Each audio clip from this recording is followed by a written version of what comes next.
जी, महारानी जी, महारानी जी बधाई हो। राजकुमार प्रहलाद गुरुकुल से आ रहे हैं। सच?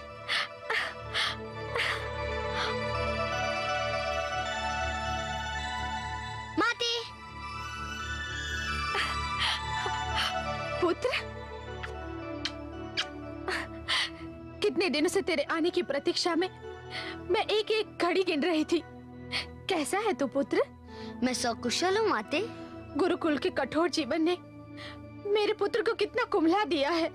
गुरुकुल का जीवन कठोर होता है माते, परंतु इस कठोरता में आनंद ही आनंद है। बस कुछ याद आता था तो तुम्हारे हाथ का भोजन।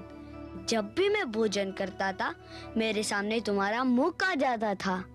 हाय मेरा पुत्र, अब मैं नित दिन तुझे अपने हाथों से भोजन कराऊंगी।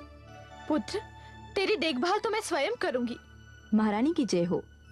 सभागार से महाराज का संदेश आया है। उन्हें राजकुमार के आने की सूचना मिल चुकी है। वे चाहते हैं कि कुमार से वे सभागार में ही मिलें। चलो ये भी अच्छा हुआ, इसी समय महाराज से भेंट हो जाएगी।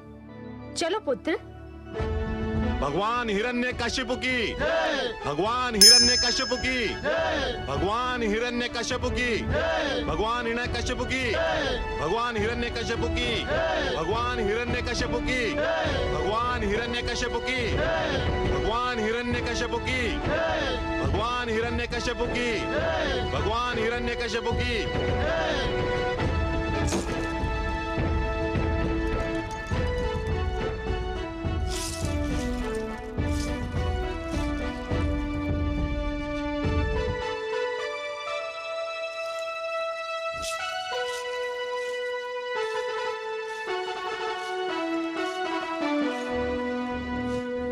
भगवान हिरण्यकशिपु की जय हो। कौन है ये दुष्ट? भगवान, इन दुष्टों को हमने बार बार टोका, आपका आदेश सुनाया, चेतावनी भी दी, किंतु इन्होंने विष्णु की पूजा नहीं बंद की। पाप, महापाप। इन दुष्टों ने अपराध नहीं महापाप किया है। ले जाओ इन्हें और हमारी राजधानी के मुख्य मार्ग पर खड़ा करके जला दो, जलाकर राख कर दो इन्हें। जब इनके शरीर से अग्नि की लपटें निकलेंगी तभी इनको ज्ञात होगा कि भगवान कौन है, इनका वो विष्णु या फिर मैं हिरण्यकशिपु। हे असुरराज, तुम हमें जला सकते हो, किंतु हम भगवान विष्णु का नाम लेना नहीं छोड़ेंगे। नहीं छोड़ोगे? ले जाओ इन्हें। चलो।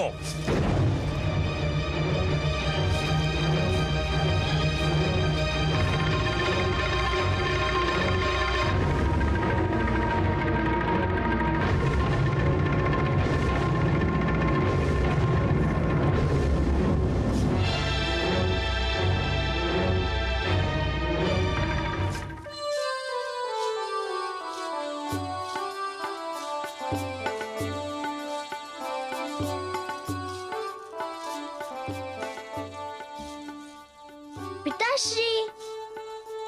प्रहलाद,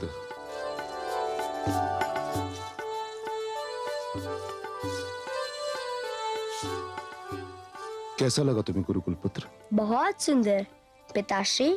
जानते हैं वहाँ मुझे बहुत से मित्र मिल गए हैं। वे मुझे बहुत प्यार करते हैं। मुझे उनके साथ रहना बहुत अच्छा लगता है। सुंदर, अति सुंदर। और तुम्हारे गुरु, उन्हें कैसा पाया तुमने? वे भी बहुत अच्छे और बहुत विनम्र हैं। मेरी देखभाल करते रहे। परंतु पिताश्री, उन्हें तो ये भी नहीं पता कि शिष्य को क्या पढ़ाना चाहिए। वे तो शिष्यों को एक असत्य पाठ पढ़ाते हैं। देखा कितना चतुर है मेरा पुत्र। इतनी छोटी सी आयु में इसने ये भी जान लिया कि सत्य और असत्य में क्या अंतर है। धन्य हो पुत्र, तुम धन्य हो। किंतु पुत्र, तुमने ये कैसे जान लिया कि तुम्हारे गुरु तुम्हें असत्य पाठ पढ़ा रहे हैं? उन्हें तो ये भी ज्ञान नहीं कि ईश्वर कौन है। मैं कुछ समझा नहीं। वे मुझे गुरुकुल में बने मंदिर ले गए और आपकी मूर्ति दिखाकर कहने लगे कि ये ईश्वर है, इनकी पूजा करो। और तुमने क्या कहा?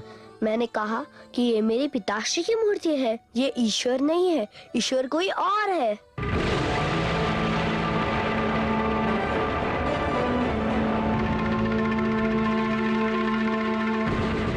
तो फिर ईश्वर कौन है? कौन है ईश्वर? आपको भी नहीं पता? लगता है कि आपके गुरु ने भी आपको नहीं बताया कि ईश्वर कौन है। मैं तुम्हारे मुख से सुनना चाहता हूँ कि ईश्वर कौन है। बताओ। चलिए, आपके गुरु ने नहीं बताया तो मैं ही बताए देता हूँ। ईश्वर वे है जो कण कण में बसते हैं, हर मन में बसते हैं, चारों ओर बसते हैं। श्री सागर जिनका बसेरा है, शेषनाग जिनकी शैया है, उनका नाम है वासुदेव श्री विष्णु। मेरा पुत्र।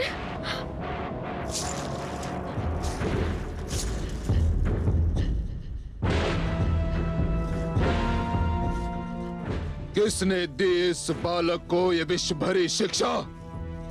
कहाँ इसके मूर्ख और निकम्मे शिक्षक? कहाँ है वो? देखा कमल नयन, वही हुआ जिसका मुझे भय था। हिरण्यकशिपु ने पुत्र प्रहलाद पर अपने प्रकोप का द्वार खोल दिया है। अत्याचार आरंभ हो गया है। इतने प्यारे और कोमल बालक को निर्दयता से उठाकर फेंकते हुए उस दुष्ट को दया नहीं आई। हाँ महादेवी, कथा आरंभ हो गई है। ये वो कथा है जो हर युग में सत्य की पताका फहराने वालों को प्रेरणा देगी। पर आप घबराइए मत। जो पुष्प खिलने वाला होता है वो खिलकर ही रहता है। धूप उसे कुम्हला नहीं सकती महादेवी। जो प्रकाश फैलने वाला होता है वो फैलकर ही रहता है। अंधेरा उसकी राह नहीं रोक सकता। हिरण्यकशिपु ने प्रकोप का नहीं, अपने पतन का द्वार खोल दिया है। अब आप देखिए क्या होता है। हिरण्यकशिपु ने इस सत्य को पहली बार सुना है और उसका दंड यह है कि यही सत्य उसे बार बार सुनना होगा। मैंने गुरुदेव के कहने पर प्रहलाद की शिक्षा दीक्षा आप दोनों को सौंपी थी। मैंने सोचा था कि आप उसे वही शिक्षा देंगे जिसका गुरुदेव ने आदेश दिया था। मैंने सोचा था कि जब मेरा पुत्र गुरुकुल से लौटेगा तो वो सब कुछ सीख चुका होगा। क्या क्या सपने देखे थे मैंने, क्या क्या सपने देखे थे। मैंने सोचा था इस शिक्षा प्राप्त करके मेरा पुत्र मेरी परंपरा को आगे बढ़ाएगा, मेरा मान बढ़ाएगा, मेरे नाम को ऊंचा करेगा। परंतु आपने उसे सर्वथा उल्टी शिक्षा दी।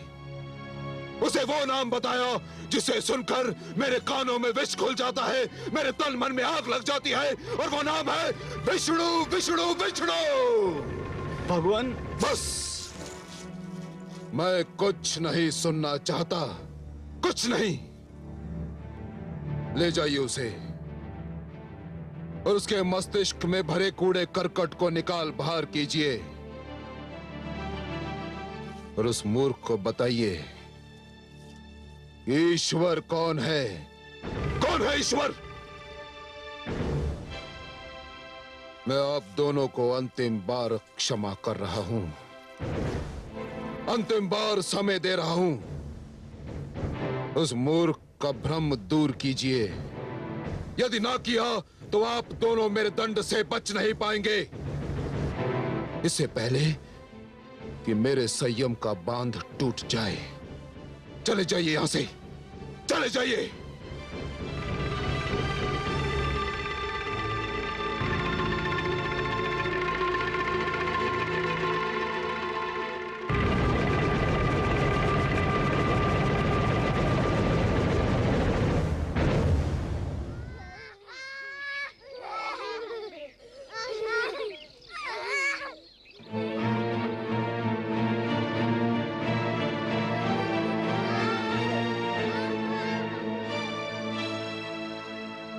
यह तुम्हारी शैया है राजकुमार। संध्या हो गई है, अब तुम विश्राम कर लो। हे गुरु, मुझे खेद है कि मेरे कारण आपका अपमान हुआ। अभी तो केवल अपमान हुआ है। यदि अब भी तुमने हमारी बात नहीं सुनी, असुर नीति का अध्ययन नहीं किया, तो अगली बार हमारा वध भी हो सकता है। जग की ये रीति है कि शिष्य गुरु को दक्षिणा देते हैं, परंतु तुम्हारे रूप में हमको एक ऐसा शिष्य मिला है जो दक्षिणा के बदले दंड दिलाने के लिए तत्पर है। शिष्य का धर्म है कि गुरु को सुख पहुंचाना, उनकी सेवा करना। जिस शिष्य के कारण उनके गुरुजन को कष्ट हो, दुख हो, उस शिष्य के जीवन को धिक्कार है। तो फिर हमें वचन दो, जो हम कहेंगे वही करोगे।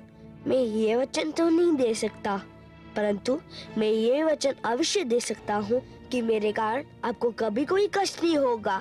तुम्हारे मुख से कभी तो इतने मधुर बोल निकलते हैं कि मन प्रसन्न हो जाता है, और कभी ऐसे कटु वचन बोलते हो कि हमारे प्राण सूख जाते हैं। कटु वचन? मैं कभी कटु वचन नहीं बोलता। आप सत्य वचन को कटु वचन क्यों कहते हैं? हाँ हाँ वही, परंतु तुम्हारा सत्य हमारे विचारों से मेल नहीं खाता। वह इसलिए गुरुजन कि मेरी और आपकी विचारधारा में अंतर है। परंतु आप चिंता ना करें, मैं अपने विचारधारा का सारा उत्तरदायित्व तो अपने सिर ले लूंगा। आप पर कभी आँच नहीं आने दूंगा, यह मेरा वचन है। ठीक है, अभी विश्राम करो। भोर होने पर देखेंगे कि तुम हमको भगवान हिरण्यकश्यप के प्रकोप से कैसे बचाते हो। चलो भ्राताशंड।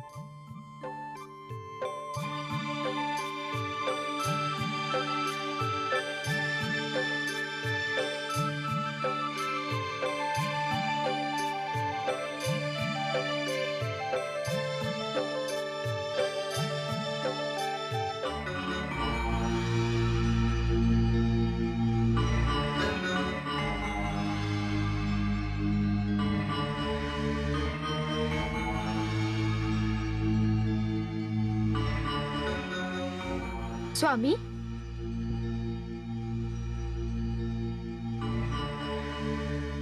आप अभी तक नहीं सोए? नींद नहीं आ रही है महारानी। तुम्हारे पुत्र ने मेरी आंखों की नींद छीन ली है। मेरा पुत्र? क्या वो आपका पुत्र नहीं? यही तो खेद है महारानी कि मेरा ही पुत्र मुझी से विद्रोह कर रहा है। मेरा ही रक्त मुझी को ललकार रहा है।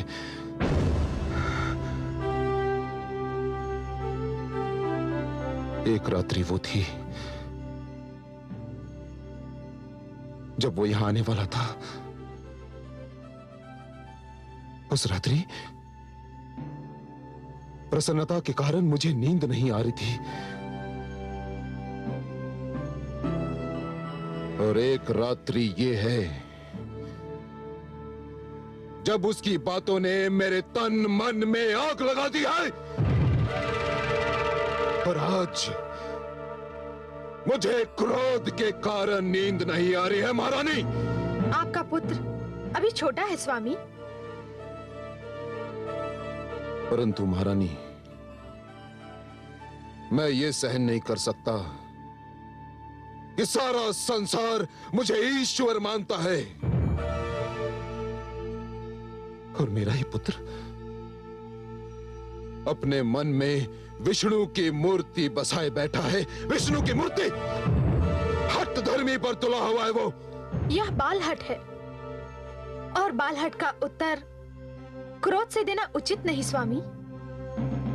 हम उसे प्यार से समझाएंगे तो वो अवश्य मान जाएगा। पुत्र है, उस पर प्यार भी आता है, किंतु विद्रोही है, इसलिए उस पर क्रोध भी आता है। मुझे भय है महारानी, कहीं मेरा क्रोध मेरे प्यार की सीमा को लांघ ना जाए। उसे मुझे ईश्वर मानना ही होगा। ऐसा ही होगा स्वामी। आप उसके गुरुजनों पर भरोसा कीजिए। महारानी, और यदि ऐसा नहीं हुआ तो पुत्र प्रहलाद की मृत्यु निश्चित है, निश्चित है, निश्चित है।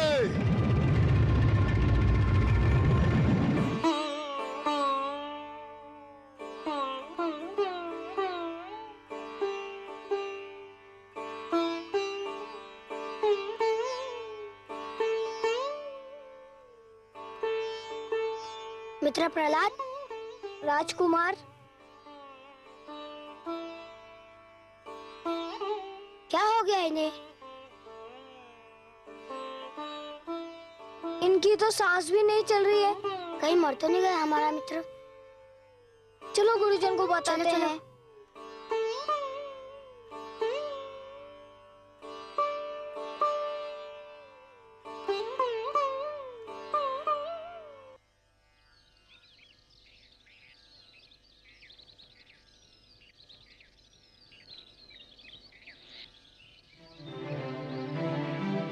गुरुदेव गुरुदेव शीघ्र चलिए, राजकुमार प्रहलाद को कुछ हो गया।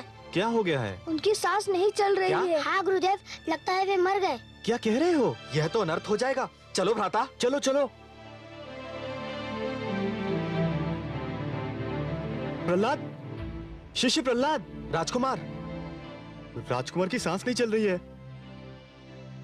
नाड़ी भी नहीं चल रही है। हम तो मारे गए भ्राता षंड। ये किस संकट में डाल दिया राजकुमार ने? अगर भगवान हिरण्यकशिपु को सूचना मिल गई तो अनर्थ हो जाएगा भ्राता।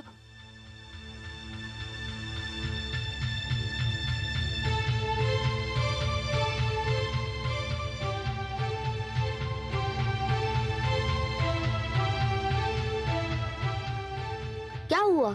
आप लोग इतने भयभीत क्यों दिखाई दे रहे हैं? भयभीत? आपने तो हमारे प्राण ही संकट में डाल दिए थे। क्यों?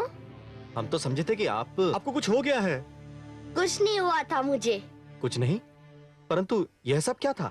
हे गुरुजन, आप लोग अकारण घबरा गए। कुछ नहीं हुआ था मुझे, मैं तो केवल योगाभ्यास कर रहा था। योगाभ्यास? हाँ, इसे शवासन कहते हैं। शवासन?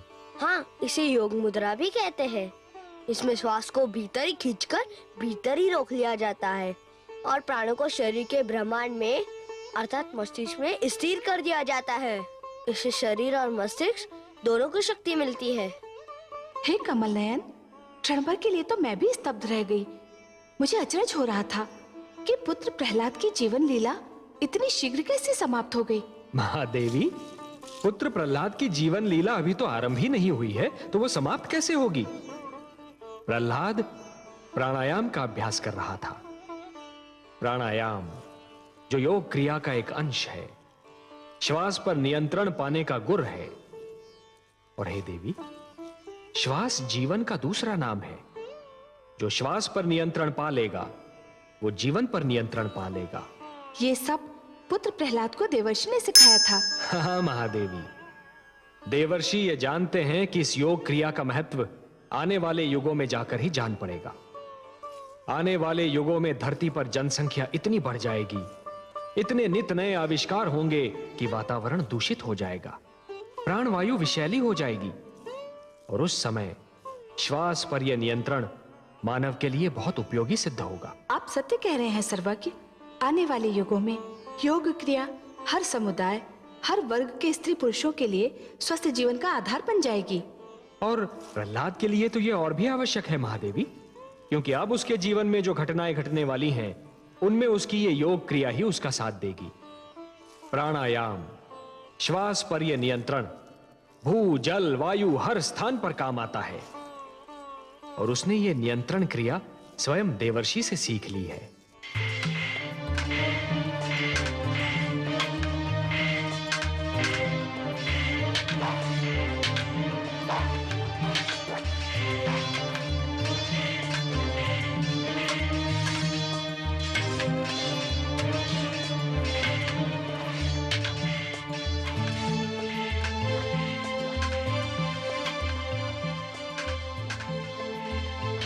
राजकुमार,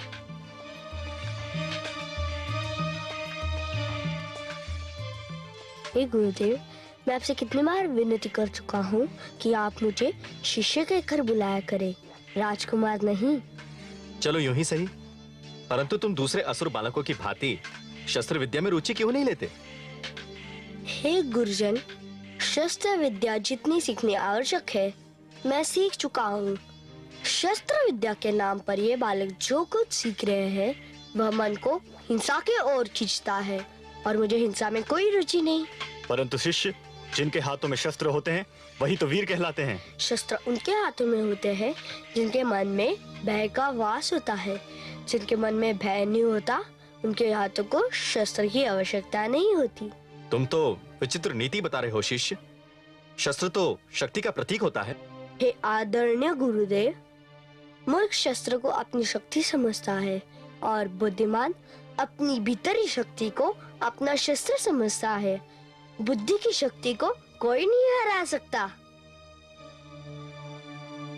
हे गुरुजन, हमें मित्र प्रहलाद की बातों में बड़ा आनंद मिलता है। मित्र प्रहलाद, हमें भी कोई कथा सुनाओ। शस्त्रों के खेल में हमें भी आनंद नहीं आता। मूढ़ बालक, राजकुमार प्रहलाद की चाल चलने जाएगा तो स्वयं अपनी चाल भूल जाएगा तू। किंतु गुरुदेव, हम अपने आंखों से देख चुके हैं, मित्र प्रहलाद जो कहते हैं सत्य सिद्ध होता है। हम भी इनका अनुसरण करना चाहते हैं। मूर्खो, तुम तो संभवतः बच भी जाओ, परंतु यदि भगवान हिरण्यकश्यप को इस बात की सूचना मिल गई तो तुम्हारे माता पिता का जीवन संकट में पड़ जाएगा। देखा मित्रों, शस्त्र हाथों में होते भी तुम भयभीत हो गए। अपने मन में उन्हें बसा लो जो मेरे मन में बसे हुए हैं, सारा भय दूर कर देंगे। मेरे भगवान विष्णु हृदय से हर भय दूर कर देते हैं। मित्र प्रहलाद, हमें भी कोई कथा सुनाओ ना।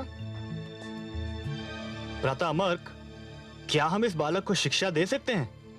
नहीं भ्राता षंड, उल्टे यही हमें शिक्षा दे रहा है। ये तो हमारे लिए बहुत बड़ा संकट खड़ा कर रहा है। पता नहीं इस संकट का उपाय है भी या नहीं। केवल एक उपाय है। क्या? आओ मेरे साथ।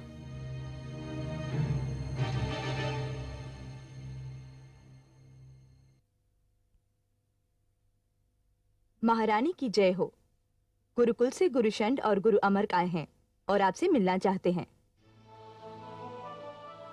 इस समय इतनी रात्रि को? कहते हैं कोई बहुत आवश्यक कार्य है। ठीक है, भेज दो। जी महारानी।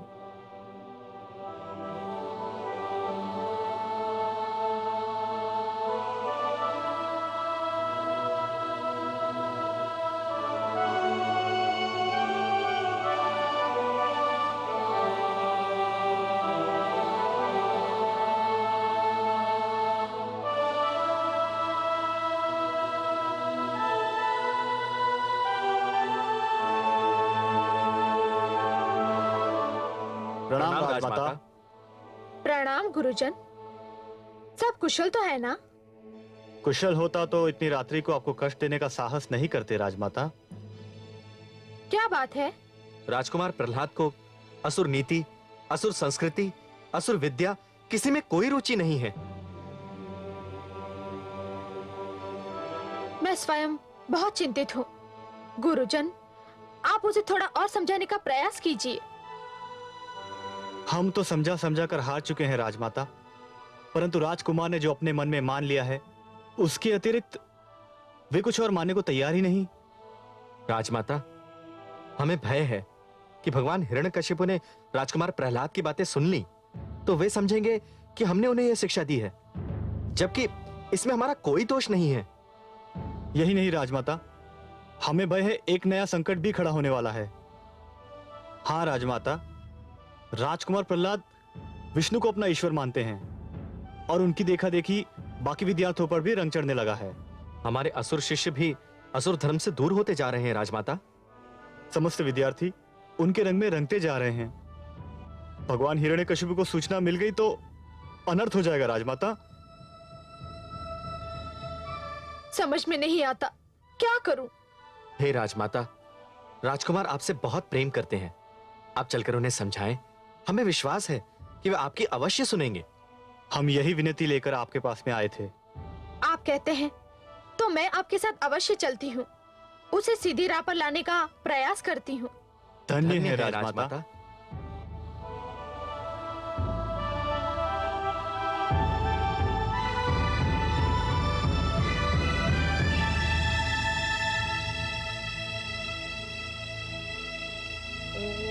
नमो भगवते वासुदेवाय। ओम नमो नारायण। नमो भगवते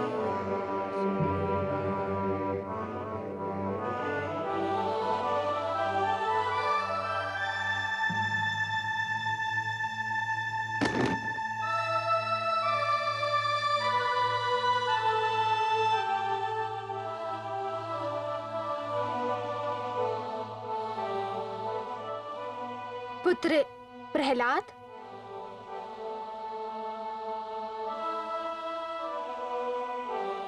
माते,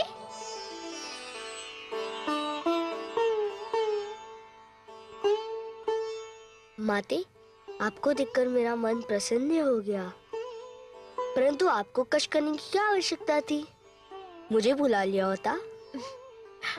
पुत्र, यदि आधी रात्रि को मुझको राजभवन छोड़कर तुम्हारी कुटिया तक आना पड़ा तो इसका अर्थ जानते हो पुत्र? नहीं माते। इसका अर्थ ये है कि मैं बहुत विचलित हूँ, दुखी हूँ पुत्र। विचलित, दुखी, पर किसके कारण? तुम्हारे कारण पुत्र। मेरे कारण? हाँ पुत्र, तुम्हारे कारण। तुम जिस प्रकार अपने विचारों को व्यक्त करते हो उसके कारण। परंतु माते, अपने विचारों को व्यक्त करना तो हर एक का अधिकार है। अवश्य है पुत्र, परंतु एक का अधिकार दूसरे के लिए हानि बनने लगे तो हर एक को सोचना चाहिए कि अधिकार का प्रयोग किस सीमा तक किया जाए। आइए माते, स्थान ग्रहण कीजिए। अब आप ही बताइए माते, मुझे क्या करना चाहिए? जानते हो पुत्र, तुम्हारे दोनों गुरु कितने चिंतित हैं? क्षमा करें माते, वे चिंतित नहीं, भयभीत है। भयभीत इसलिए कि वे जानते हैं कि वे हम सबको जो शिक्षा दे रहे हैं वह शिक्षा सत्य पे आधारित नहीं है। वे जानते हैं कि वे अपने विद्यार्थियों से जिन विचारों को मानने के लिए कह रहे हैं उन विचारों पर स्वयं उनको संदेह है। वे जिस बात पर विश्वास का प्रचार करते हैं उस पर स्वयं उन्हें विश्वास नहीं है। वे मेरे कारण चिंतित नहीं है माते, अपने झूठे पाखंड के कारण भयभीत हैं। पर मैं भी भयभीत हूँ।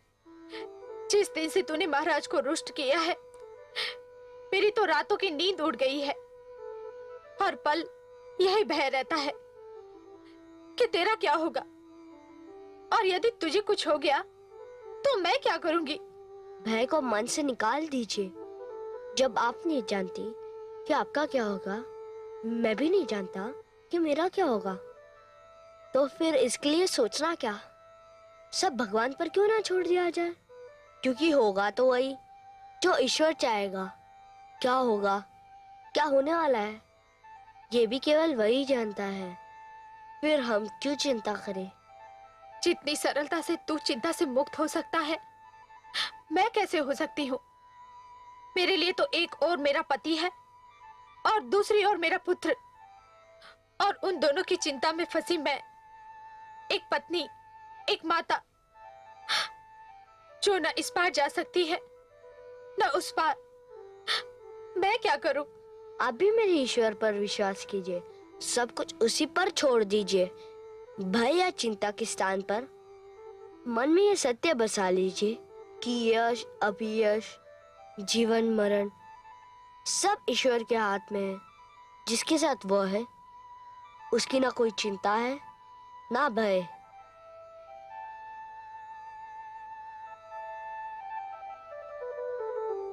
ओम नमो नारायण। ओम नमो भगवते वासुदेवा। ओम नमो भगवते वासुदेवाय। ओम नमो नारायण।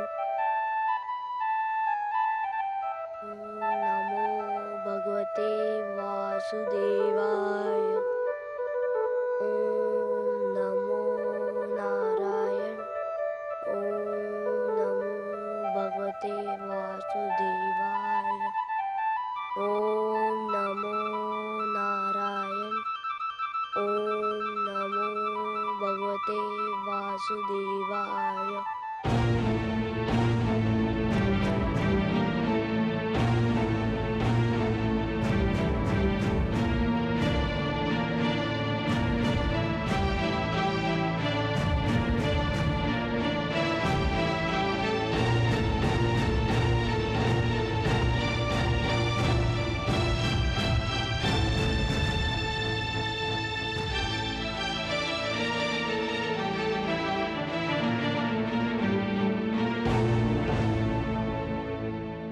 भगवान हिरण्यकशिपु की शक्ति इतनी रात्रि को कहां से आ रही है? पुत्र प्रहलाद से मिलने का मन कर रहा था, उसी से मिलकर आ रही हूँ। आपने अकारण ही कष्ट किया महारानी। मैं स्वयं कल उसे अपने सभागार में बुलाने वाला हूँ। कल? नहीं स्वामी, इतनी शीघ्र मत बुलाइए उसे। उसकी शिक्षा में बाधा आएगी। अभी कुछ दिन और उसे गुरुकुल में ही रहने दीजिए। इसका अर्थ ये हुआ कि उसे मिलने के पश्चात आपको यह ज्ञात हुआ कि वो गुरुकुल में वो कुछ नहीं सीखा जो उसके गुरु उसे सिखाना चाहते थे। ऐसा नहीं है स्वामी, पर उसे थोड़ा समय और मिलना आवश्यक है। नहीं महारानी, मैं और अधिक समय नहीं दे सकता। ये प्रश्न भगवान हिरण्यकशिपु के मान सम्मान का है। ये प्रश्न हमारे अभिमान का है।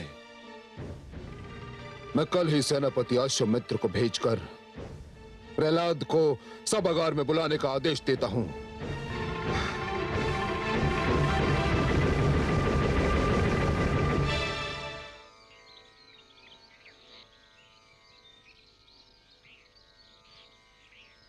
हमारी इतनी विनती तो सुन लें। आप भगवान हिरण्यकशिपु की प्रार्थना करें या ना करें, उनकी स्तुति तो कंटेस्ट कर लें। हे गुरुदेव, अब जानते हैं कि आप जो कह रहे हैं वह मेरे पिताश्री के भय से कह रहे हैं, अपने मन से नहीं।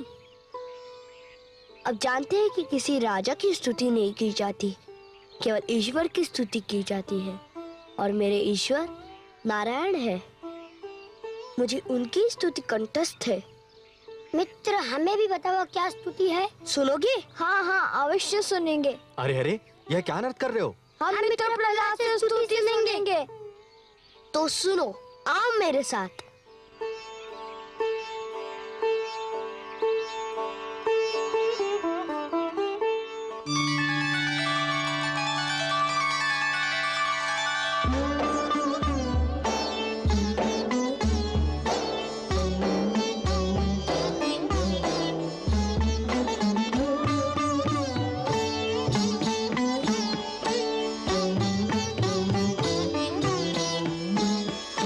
तू है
प्रहलाद, ये तुम क्या कर रहे हो? राजकुमार, राजकुमार की जय हो। भगवान हिरण्यकश्यप ने आपको आपके दोनों गुरुओं सहित सभागार में उपस्थित होने का आदेश दिया है। आपको अभी चलना होगा। आपको मेरा वचन याद है गुरुजन? हाँ। तो आप निश्चिंत रहिए।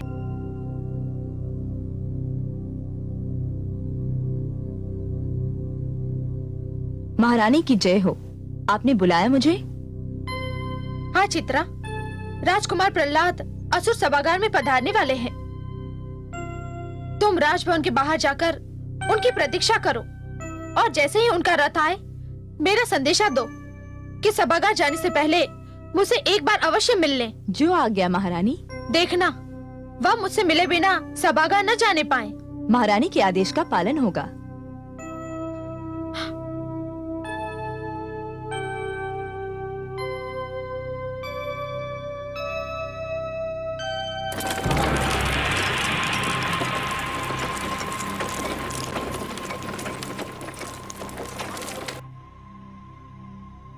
आइए।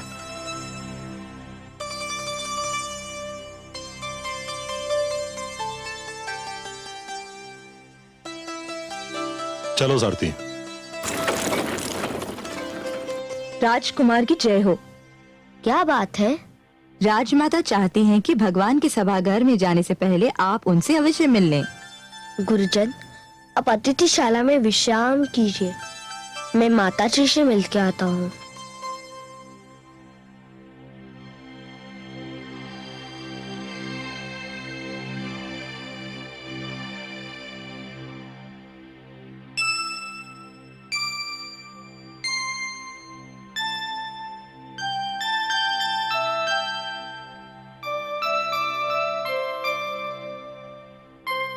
माते, पुत्र,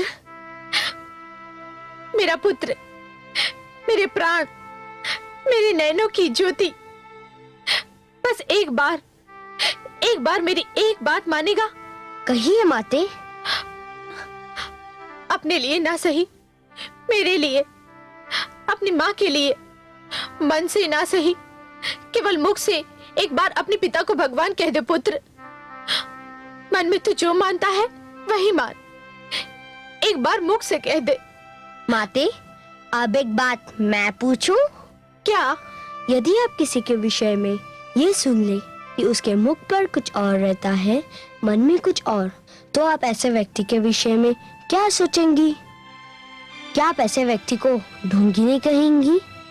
माते, क्या आप चाहेंगी कि आपका पुत्र, आपके नैनों की ज्योति, एक चरित्रहीन व्यक्ति के रूप में जाना जाए, जिसके मुख पर कुछ और रहता है, मन में कुछ और?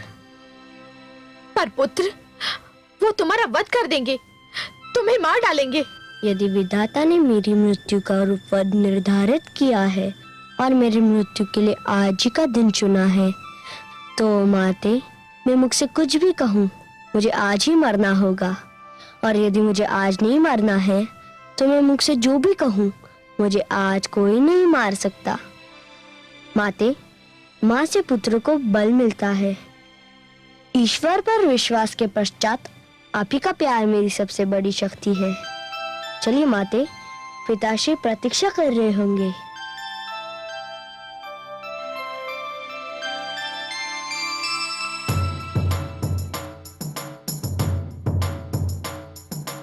सर्वशक्तिमान भगवान हिरण्यकश्यप की जय हो।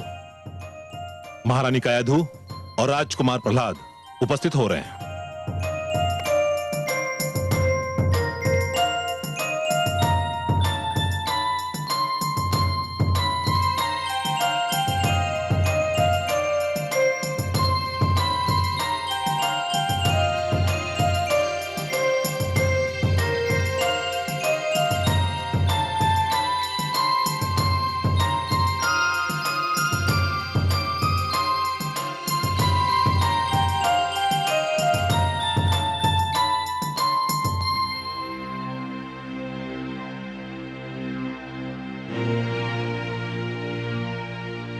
मैं पूज्य पिताश्री के दर्शन पाकर धन्य हो गया। आयुष्मान भव। पुत्र, बताओ तुम्हारे गुरुजनों ने तुम्हें क्या शिक्षा दी? हे पूज्य पिताश्री, मेरे गुरुजन ने मुझे वो सारी शिक्षा दी जो उनके पास है। यदि उस शिक्षा का कुछ अंश मैं ग्रहण कर सका तो इसका श्रेय मेरे गुरुजन को है, और यदि उसका कुछ अंश मैं ग्रहण नहीं कर सका तो इसमें सारा दोष मेरा अपना है। मेरे गुरुजन श्री शन और श्री अमर, उनका कोई दोष नहीं है। क्या उन्होंने तुम्हें बताया कि ईश्वर कौन है? हे पूज्य पिताश्री, उन्होंने मुझे वो सब कुछ बताया जो आपने उन्हें बताने का आदेश दिया था। तो बताओ, ईश्वर कौन है? ईश्वर वो है जिसके आगे सब सिर झुकाते हैं। ईश्वर वो है जो सबका पूज्य है। सुंदर, अति सुंदर। ईश्वर वो है जो सर्वशक्तिमान है। उत्तम, अति उत्तम। ईश्वर वो है जिसके अस्तित्व को कोई नकार नहीं सकता। सत्य, सर्वथा सत्य। ईश्वर वो है जिसे मैं देख रहा हूँ, जो सर्वव्यापक है। धन्य हो पुत्र, धन्य हो। बस तुम बोलते जाओ, बोलते जाओ। ईश्वर वो है जो मेरे हृदय में वास करता है। ईश्वर वो है जो मेरे समक्ष है। मैं प्रसन्न हूँ, अति प्रसन्न। राजकुमार प्रहलाद की जय! राजकुमार प्रहलाद की जय! राजकुमार प्रहलाद की जय! राजकुमार प्रहलाद की जय! राजकुमार प्रहलाद की जय! हर्षित हूँ मैं, अति हर्षित। पुत्र, मेरा मन तुम्हारे सुंदर वचन सुनकर झूम उठा है। तुमने अंततः मुझे, भगवान हिरण्यकशिपु को अपना ईश्वर मान ही लिया। मैंने ये तो नहीं कहा पिताश्री, मैं तो आपकी आज्ञा अनुसार ये बता रहा था कि ईश्वर कौन है। ये तुम क्या कह रहे हो? क्या मैं तुम्हारे लिए पूज्य नहीं हूँ? अवश्य है। तो फिर आप मेरे पिता हैं महाराज, और पिता संतान के लिए पूज्य ही होता है। किंतु तुमने कहा कि ईश्वर वो है जो सर्वशक्तिमान होता है। ईश्वर वो है जिसे तुम देख रहे हो। ईश्वर वो है जो तुम्हारे समक्ष है। तो फिर मैं ही सर्वशक्तिमान हूँ। मुझे ही तुम देख रहे हो और मैं ही तुम्हारे समक्ष हूँ। ये सत्य है पिताश्री कि मैं आपको देख रहा हूँ, आप मेरे समक्ष है, परंतु मेरा मन किसी और की लीला देख रहा है। मेरे मन के आंखों के समक्ष कोई और है। किसे देख रहे हो तुम? कौन है तुम्हारे मन की आंखों के समक्ष? बोलो। जो मेरे मन में वास करता है, जो मेरा ईश्वर है। कौन है तुम्हारा ईश्वर? जो सबका ईश्वर है, जो अजन्मा है, अनादि है, अनंत है। मूढ़, धूर्त, उसका नाम तो बता। सहस्त्र नाम है उसके। जनार्दन, जगदीश्वर, परमेश्वर, सर्वेश्वर, वासुदेव। पर जो नाम मुझे सबसे सुंदर लगता है वो है विष्णु, भगवान विष्णु।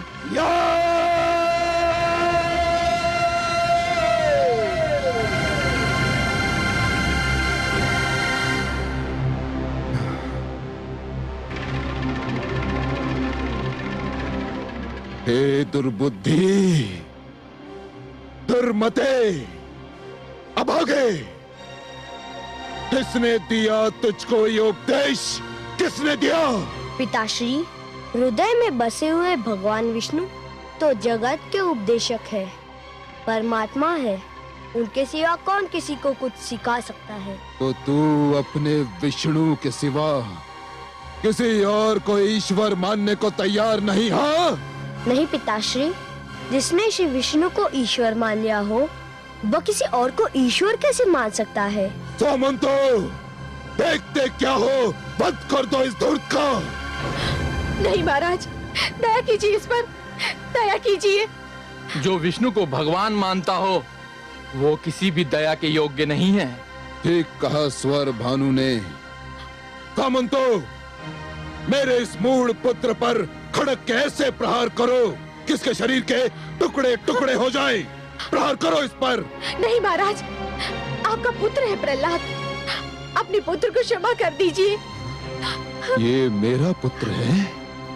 नहीं, ये तो विष्णु का दूत है, मेरा बैरी है, राजद्रोही है। सामंतो, वध कर दो इसका। हे आसु सामंतो, जो भगवान विष्णु मुझ में है वह तुम्हारे भीतर भी है और इन शस्त्रों में भी है।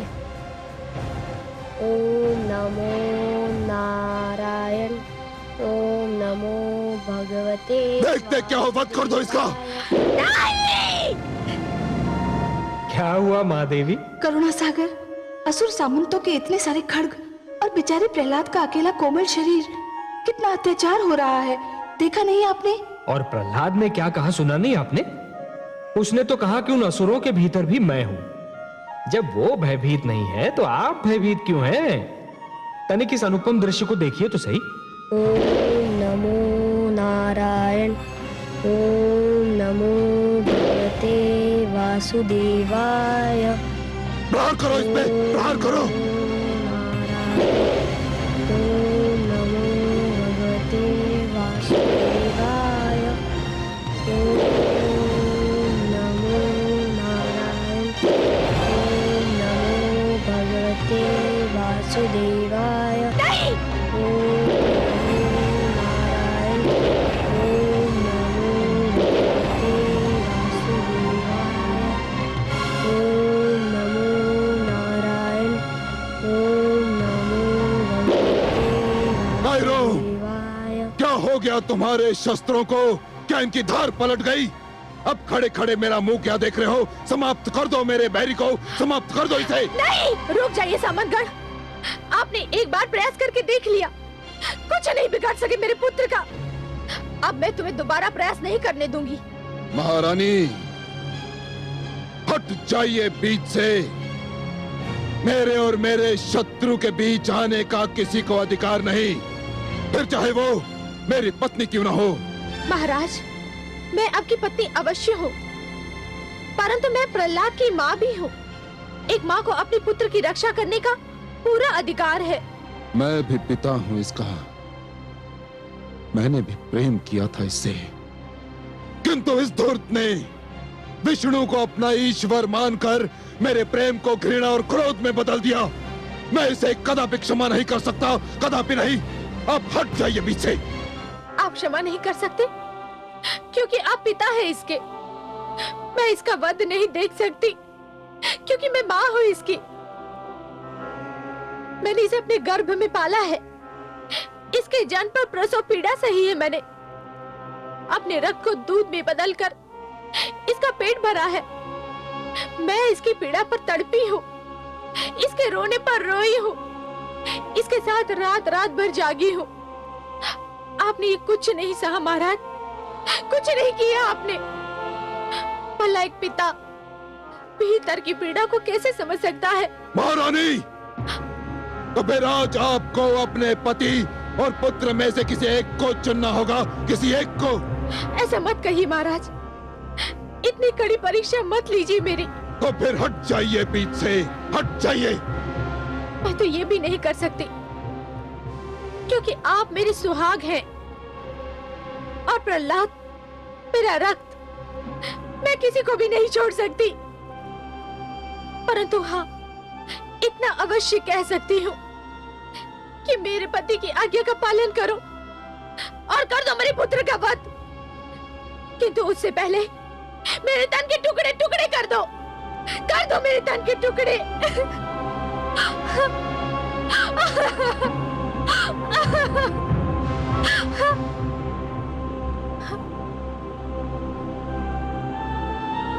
आप रुक क्यों गए? कर दीजिए मेरे पुत्र का वध। अपने भगवान की आज्ञा का पालन करिए।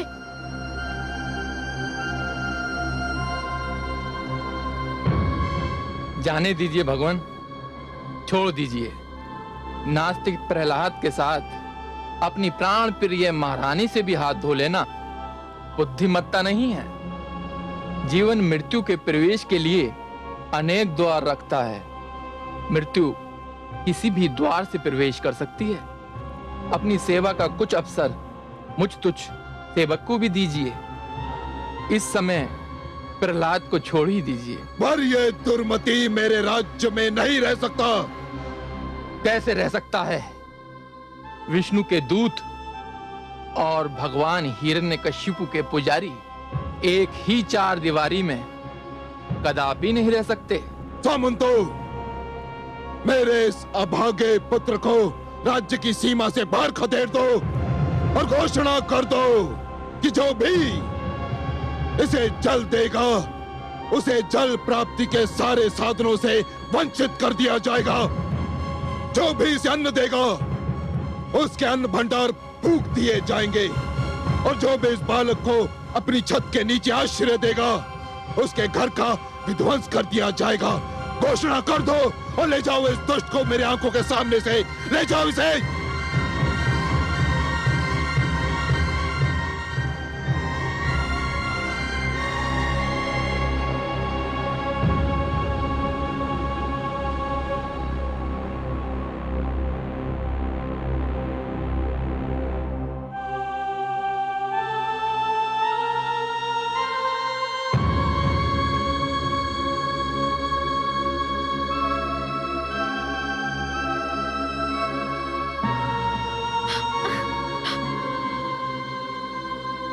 पुत्र, मेरा पुत्र। माते, तुमने मातृत्व का धर्म निभाया। संसार ऐसी माताओं को सदा याद रखेगा। मुझे तुम पर गर्व है, तुमसे प्यार है, परंतु मेरी चिंता मत करो।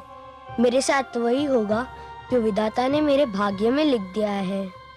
मैं अपने पिता के आदेश का पालन कर रहा हूँ, तुमसे दूर जा रहा हूँ।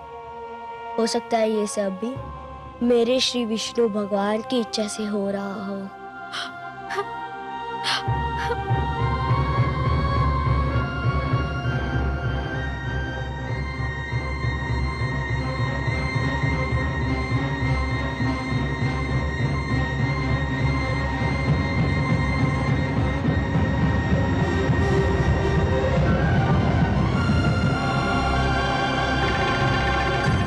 हे कमल नयन, पुत्र प्रहलाद को दुष्ट हिरण्यकशिपु ने अपने राजभवन से निकाल दिया है।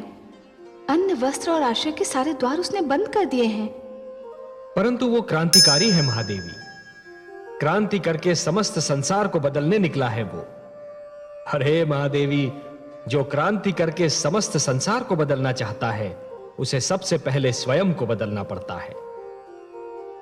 फूलों की सेज को छोड़कर एक क्रांतिकारी को पथरीली खुरदरी भूमि को अपनी शैया बनाना पड़ता है। राजभवन का सुखद जीवन भूलकर कांटों की राह पर चलना पड़ता है। क्रांति की पहली मांग है त्याग, और त्याग की पहली मांग है सहनशीलता। अब देखना यह है महादेवी कि पुत्र प्रहलाद त्याग और सहनशीलता की परीक्षा में कितना सफल होता है। परंतु हे कमल नयन, प्रहलाद तो बिल्कुल अकेला है। उसका साथ देने वाला कोई भी नहीं है। सभी तो उसका विरोध कर रहे हैं। हर क्रांतिकारी शुरू में अकेला ही होता है महादेवी। सारे उसके विरोधी होते हैं, परंतु जैसे जैसे उसके विचारों का ताप बढ़ता जाता है, विरोध का हिम पिघलने लगता है। उसके विचारों से सहमत होने वालों की संख्या प्रतिदिन बढ़ती जाती है। हाँ, इसमें समय अवश्य लगता है। पत्थर के कण को रत्न बनने के लिए बहुत यातनाएं झेलनी पड़ती हैं महादेवी। और फिर वो अकेला कहां है? उसका विश्वास उसके साथ है, और जहां विश्वास है वहां मैं हूं। जानती हूं मैं, परंतु हिरण्यकशिपु को ये नहीं करना चाहिए। कैसा कठोर है वो। पिता होते हुए भी अपने ही पुत्र पर इतना घोर अत्याचार। कैसा पिता है ये दुष्ट। हिरण्यकशिपु क्या जाने महादेवी कि स्वयं अपने पुत्र प्रहलाद को अत्याचार का लक्ष्य बनाकर वो अपने ही लिए महाविद्रोह का निमंत्रण दे रहा है। उसका हर बढ़ता हुआ पग उसे उसके पतन के निकट ले जा रहा है।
वासुदेवाय।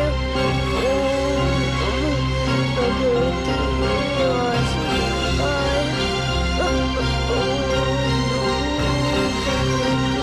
वासुदेवाय।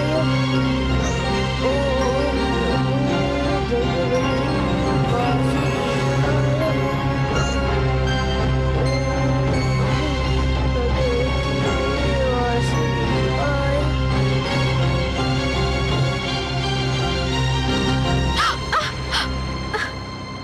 हे भगवान, ये रक्त कैसा? हो ना हो मेरा पुत्र किसी संकट में है। न जाने क्या बीत रही होगी उस पर। क्या हुआ महारानी? अरे ये रक्त कैसे निकल आया? आप तो विश्राम कर रही थी। पता नहीं, लगता है ये रक्त मेरे पुत्र की पीड़ा का संकेत दे रहा है।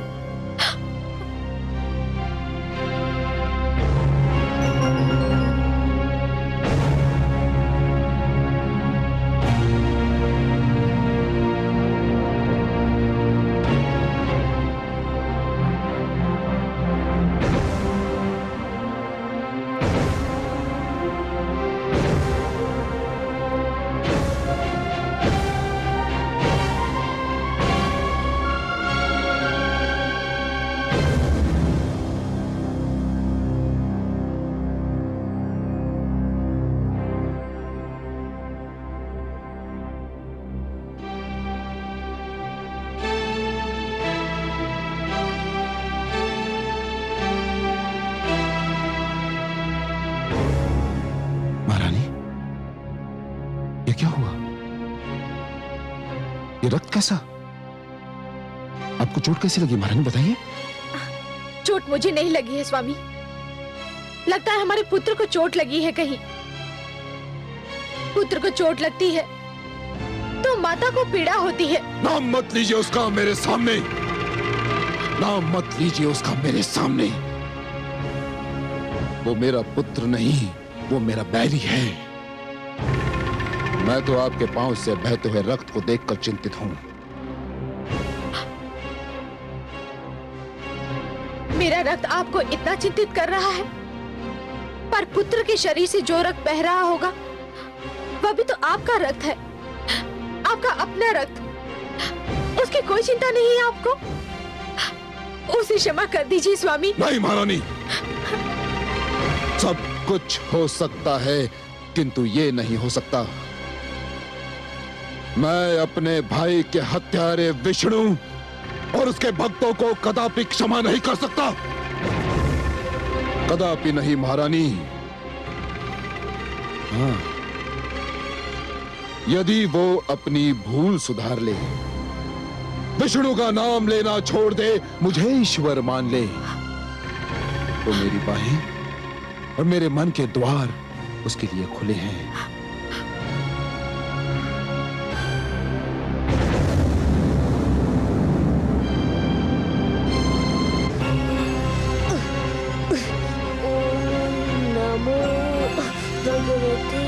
वासुदेवाय। ओम नमो भगवते वासुदेवाय। ओम नमो भगवते वासुदेवाय। ओम नमो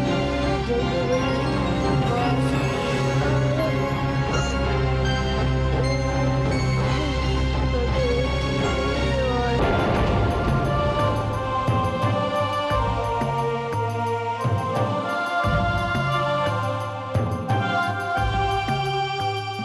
नारायण नारायण।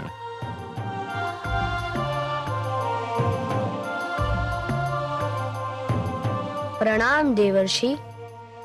आयुष्मान भव। पुत्र, कांटों पर क्यों चल रहे थे? तुम अपना मार्ग बदल भी तो सकते थे। गुरु अपने ही पढ़ाए पाठ को भूल जाने को कह रहे हैं।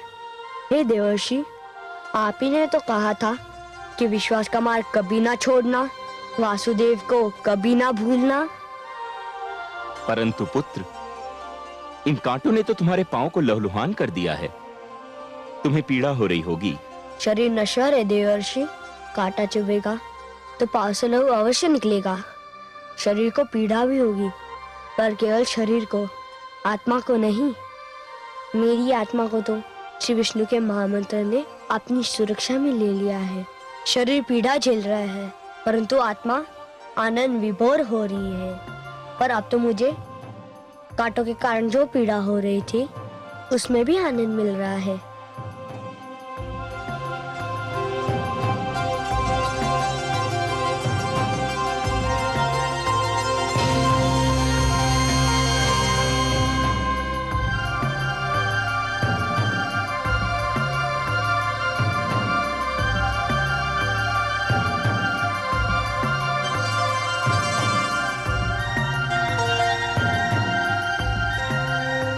यह क्या किया आपने देवर्षि?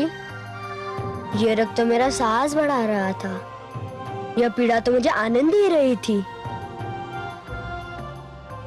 धन्य हो पुत्र। आज ज्ञात हुआ कि सत्य के मार्ग की यात्रा में कुछ ऐसे क्षण भी आते हैं जब पथिक आगे निकल जाता है और मार्गदर्शक पीछे छूट जाता है।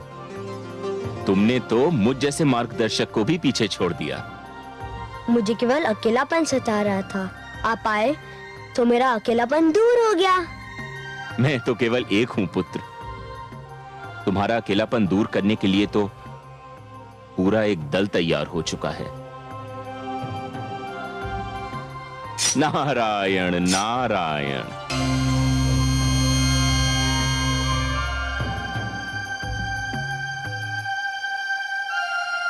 ओम नमो नारायण।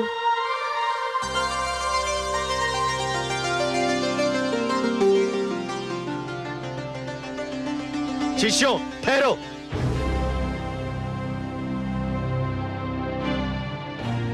ये सबके सब तुम कहाँ भागे जा रहे हो? हम जा रहे हैं गुरुदेव, अरे वह तो हम भी देख रहे हैं, परंतु कहाँ जा रहे हो? अपने मित्र के पास। मित्र के पास? हाँ, हम राजकुमार प्रहलाद को खोजने जा रहे हैं। हम उन्हीं के साथ रहेंगे। अरे मूर्खों, सर्वनाश होगा तुम्हारा भी और हमारा भी। अगर भगवान हिरण्यकशिपु को इस बात की सूचना मिल गई तो तुम्हारा तो सत्यानाश होगा ही, हमारा जीवन भी संकट में पड़ जाएगा। प्रहलाद ने भगवान हिरण्यकशिपु को ईश्वर न मानने का अपराध किया है, इसलिए उसे दंड दिया गया है। तुम क्यों दंड को निमंत्रण देते हो? वह अपराध तो हमने भी किया है गुरुदेव। हमने भी श्री विष्णु को अपना ईश्वर माना है। ओम नमो भगवते वासुदेवाय। ओम नमो भगवते वासुदेवाय। अरे मूर्खों, सत्यानाश हो तुम्हारा, रुक जाओ। हे भगवान, रक्षा करो हमारी। भ्राता, अब तो गए हम भी और तुम भी। सदा की भांति इस बार भी आपका वचन सत्य सिद्ध हुआ। पुत्र प्रहलाद सचमुच अकेला नहीं है। असुर गुरुकुल के समस्त विद्यार्थी उसके विचारों से सहमत दिखाई दे रहे हैं। महादेवी, बाल अवस्था में मन की स्थिति कोमल होती है, उपजाऊ भूमि की भांति। इस अवस्था में जो भी विचार मन की धरती में बो दिए जाएं, बहुत सरलता से जड़ पकड़ लेते हैं। उच्च विचार, उच्च आदर्श और जीवन के उच्च लक्ष्यों को बालकों के मन में बो देने के लिए बाल्यावस्था सबसे सुहानी ऋतु होती है। हाँ कमल नयन, मैंने स्वयं देखा है। पुत्र प्रहलाद ने असुर बालकों के मन में सुंदर विचारों के बीज डाले हैं और अब उनमें प्रेम की खेती लहलहा रही है। परंतु हे दया सिंधु, पुत्र प्रहलाद न जाने कब से भूखा प्यासा भटक रहा है। मुझे उसकी ये दशा देखकर बहुत दुख हो रहा है। कैसे होगा उसके पोषण का प्रबंध? हिरण्यकशिपु ने तो उस पर जीवन के सारे द्वार बंद कर दिए हैं। प्रकृति ने तो अपने द्वार बंद नहीं किए ना महादेवी। हिरण्यकशिपु ने आपके पुत्र प्रहलाद पर जितने द्वार बंद किए हैं, वो सारे द्वार प्रकृति स्वयं अपने हाथों से उसके लिए खोल देगी।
हे भगवान विष्णु, यदि आपकी यही इच्छा है कि मैं कुछ ना खाऊं, कुछ ना पीऊं, भूखा प्यासा ही रहूं, तो यही सही।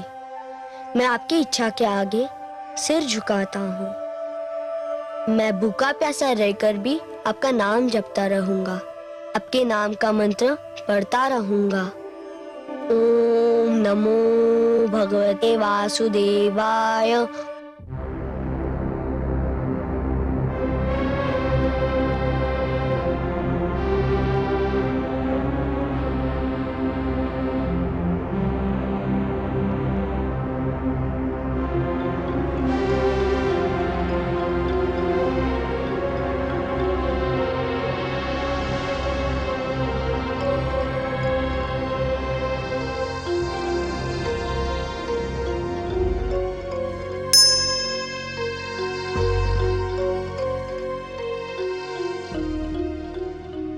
भगवान, भोजन परोसा जा चुका है।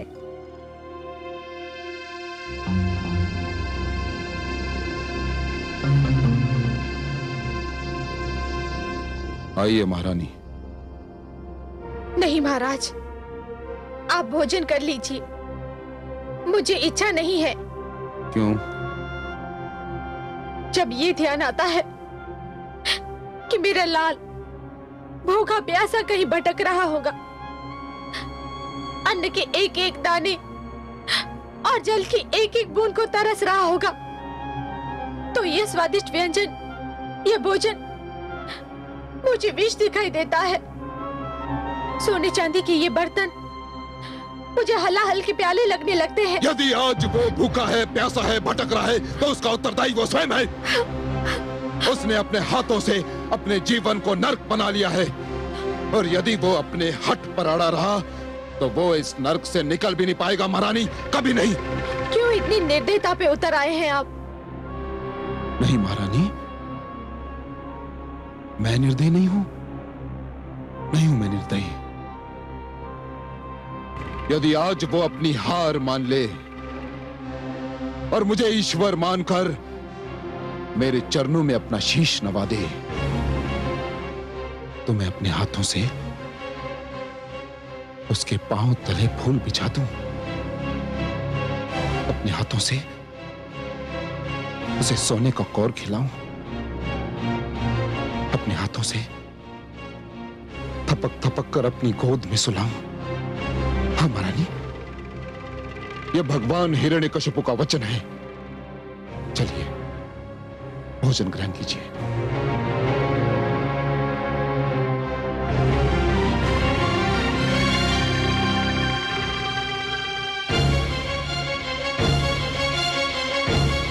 हे स्त्री, मैं भगवान होकर तुझे समझ नहीं पाया, तुझे कोई समझ नहीं सकता।